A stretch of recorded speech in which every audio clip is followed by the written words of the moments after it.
नवी मुंबई व रायगड जिल्ह्यातील ताज्या बातम्या आणि घडामोडींसाठी सबस्क्राईब करा वादळवारा लाईव्ह चॅनल आणि दाबा बेल आयकन। तेरे को बोला ठोक दूंगा, नहीं ठोका तो बाप के औलाद नहीं। नवी मुंबईतील भाजपाचे माजी नगरसेवक भरत जाधव यांची गुंडगिरी उजेडात आली आहे। युवक शहर प्रमुख दत्ता घंगाळे आणि त्यांचे मित्र नरेंद्र जुराने यांना जाधव यांनी जीवे ठार मारण्याची धमकी दिली। हा सर्व प्रकार जुराने यांच्या सीवूड्स येथील कार्यालयात घडला।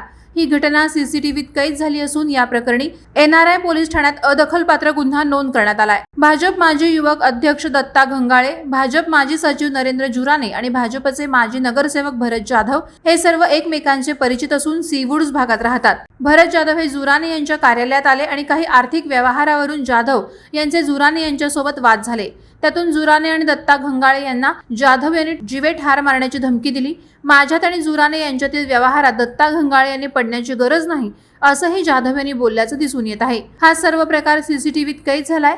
या प्रकरणी दत्ता घंगाळे यांनी दिलेल्या तक्रारीवरून NRI पोलिसांनी अदखलपात्र गुन्हा नोंद केलाय। वादळवारा लाईव्ह साठी न्यूज ब्युरो, नवी मुंबई। नवी मुंबई व रायगड जिल्ह्यातील ताज्या बातम्या आणि घडामोडींसाठी सबस्क्राईब करा वादळवारा लाईव्ह चॅनल आणि दाबा बेल आयकन।